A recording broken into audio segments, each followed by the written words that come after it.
Watch for trailers from writer-director Quentin Tarantino coming up right after the feature.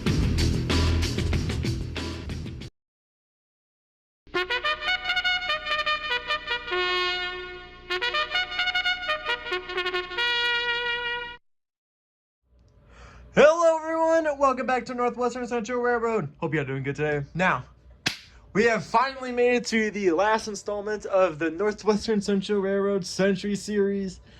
My God, it's been a really long journey, but we have finally ended on, my opinion, one of the more cooler items, or the coolest diesel engine in my collection. And it's actually kind of saying a lot considering I have a lot of diesels, like a lot of diesels. So we are looking at, for the finish off this series, we are going to be concluding with the Lionel 3-rail O-scale Alco FA from 2012. So this is a pretty modern engine. This engine is the most, I believe the most modern in my collection, second to the Gen 6 switcher that I have, which is not a Vigiline. I do want to preface, I thought it was a Vigiline before, but it's actually not. So yeah, this is the second most modern engine because this features legacy rail sounds, legacy command control. I believe this has like a motor in it for a few extra features on it, but I could be wrong. So you're getting more high quality features on this engine compared to the other command control engines and conventional one that I showed in the previous episodes. So this one, for more experienced or adult hobbyists that might be interested in some of these trains, this one might be for you. So this engine I think came out around 2010, 2012. So this engine is, I believe, the beginning or the starting era of the Legacy franchise. And Legacy Control is the step up from command control, with it having a new remote to go with it with a whole bunch of wacky-tacky features, as well as having lots of cool new features and better rail sounds. So we went from Rail Sounds 5 from TMCC to Legacy Rail Sounds. There's really no difference because it's not 100% the best upgrade compared to Rail Sounds 5, because you'll lose the features of having the road name and road number specific dialogue, which is a bummer because these engines are pretty cool and they're only limited to just specific line chief engines these days, as well as the Vision line. So with this engine you get whole lots of amazing features and details, which I will be going over right now. So here we are at the front of the engine. We got some really nice cool detail around the Mars light that we got here. We got two lights here. They both have LED bulbs in them, so these will be a lot brighter and last a lot longer. We got lighted number boards, a very, very cool UP logo, which is reminiscent to the poster one that Lionel made in the 50s. We got some cool windshield wipers here that sadly do not move, as well as having a crew figure, which is on the left side of the engine. And you see we got some cool cut bar or drawbar detail for the truck, as well as the sides of the truck. On the top of the engine, we got some really nice horn details, some more base plates for fan stuff. I don't know too much about diesel, so I may just all be getting this wrong. You got the exhaust stack fan here, which does not move, but if you what I do sometimes is, to give more realism, you put a fan in there and you can actually, the fans, or at least the blades on the fan will actually spin. Then we got a detachable or removable plate on top, like so. And that will grant us access to the engine, as well as all of its features or settings on it. Coming down to the side of the engine, we got some really nice side detail, side rods. We have some ladders here that, oh, never mind, wrong one, wrong pair. We have some really cool step ladders here leading to a door here, which is sprung. Really nice. We got some cool separately applied detail. So we got some handlebars here, as well as for the middle door, the motor, as well as some cool base plates down here. And then we got on the back here, I don't know if it can come up on camera, we have, I'll just remember that. So on the back of the engine here, to get the minimum curve down a little bit, they actually have these stairs here that move to make it a little bit more easier around tighter curves. So I believe this engine can actually do 054, 048. So with the engine this size, with this size and detail, you know dang well it's going to be a great engine for smaller layouts with tighter curves, as well as for any layout, pretty much. Alright, so here we are at the B unit. Now I'll only be going over the A and B unit because the other A unit I have is non-powered. It's identical in detail except from the numbering on the engine, so that's it. So here we are at the B unit. This is actually a powered unit, so this does have 2 motors in here, as well as the powered A unit, which has another 2 motors in it, and all of them have about 4 to 6 traction tires. And with that much traction tires, you know dang well this thing's going to be pulling a monstrous amount of cars. So this is a very powerful engine. I have no idea how much this can pull, but if it can pull all of my passenger cars that I have on my collection, not counting the new Burlington MPC cars I got, then you know this engine is going to be pulling a lot. So we got more really cool side detailing. Here we got the movable steps. Never mind, we don't. I guess only on the engine. Never mind. And then we got the 605B, same with the powered A unit, which is 605 as well, but it doesn't say A on it. So yeah, pretty cool. Sprung doors on each side, same location. We got a fan up top, another exhaust stack for smoke if you want to put some smoke fluid in there, as well as having 2 operating knuckle couplers, which I thought was kind of interesting. So for this engine, it's pretty iconic in Lionel's history because this is one of only a few engines that has been resurrected to such glory and could almost be better or just as good as the original. So I believe the original Alco PA that Lionel put out, I believe it was an FA before, and it was for the golden anniversary special. And with that, they put magnet traction on every single engine, including the Scout line of trains, which are pretty terrible. But yeah, that's a video for a different day.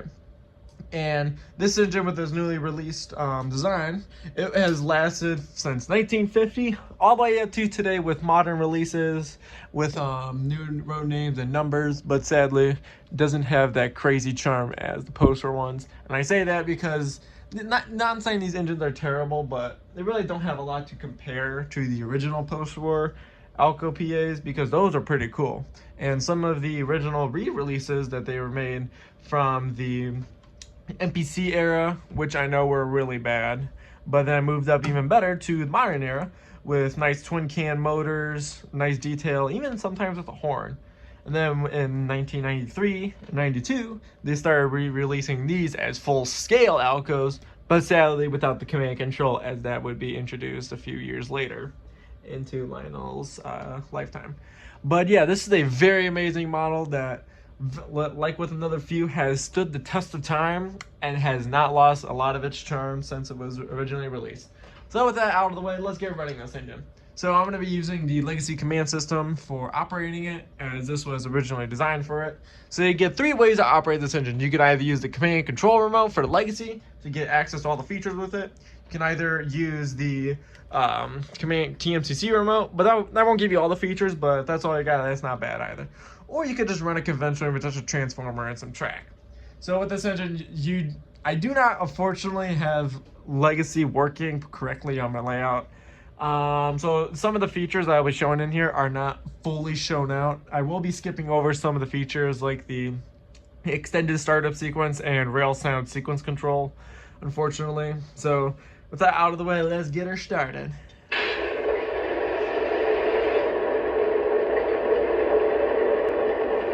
Alright, so here is the horn for the engine.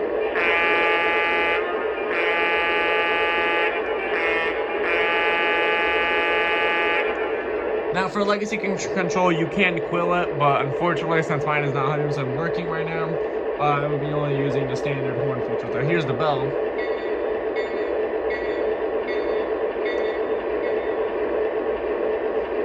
Here is the coupler sound effect. Pretty basic, pretty basic. And then here, a couple it up again, just so it won't cause any confusion. And here's the crew talk. This does not have any road name or road number specific dialogue, so with this, it's just bare bones of what you're gonna get. I'm made up. Am I cleared outbound? Over. No, please stand by. Over. Understood. Sitting here looking for a green light. Out. Dispatcher here. You are clear to pull. Over.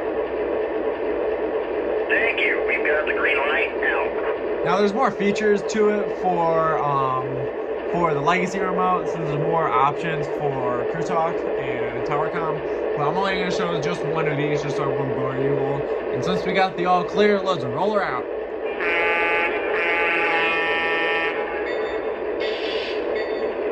Dispatcher, we are on the move.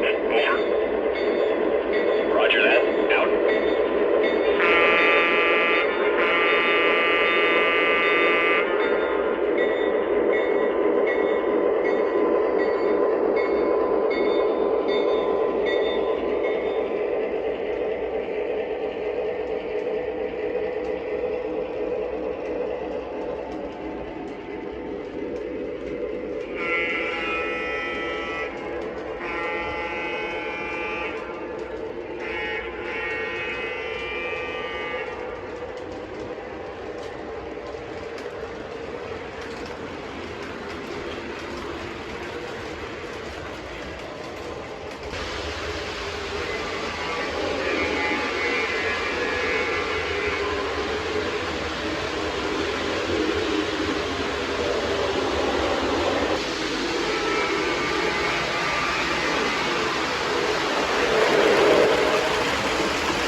Alright, that's gonna wrap it up for today's video. Now, this has been a little bit of a shorter run session because I got to get started on my next big presentation, which I'll go over later, right at the end of the video.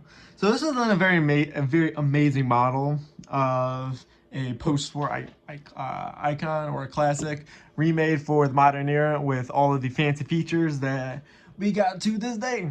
Now, I wouldn't 100% recommend this, and I have my reasonings. I'm not saying it's a terrible engine, but just because of the price tag. When I was trying to look this up, either on trains or on the open web, a lot of people have been, I haven't found too much, not of Union Pacific, but of other road names, of early legacy Alco PA or FAs. The prices of them have been very hard to swallow because they're not 100% worth the price, because the prices for some of these, just the AA set or seeing just a powered B unit, the AA set has been going for $600 to $700, and then the powered B unit is going for almost $500, which I really don't like because the prices of this stuff is way too absurdly high. Now, it is just me though, considering that I'm trying to ball on a budget here, but it's just really hard to purchase legacy trains due to the fact that their prices are so high compared to command and control. They're more than half the price on what a legacy engine is, but with a lot more cool features, in my opinion.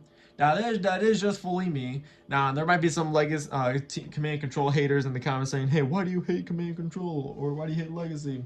But that's just a personal thing for me. It's just really hard for me to give the recommendation to go out and buy this if you have a lot of money to spend. And if you do, that's totally fine. You can go out and buy this engine. But personally, I would rather stick with the command and control model just because of the price tag.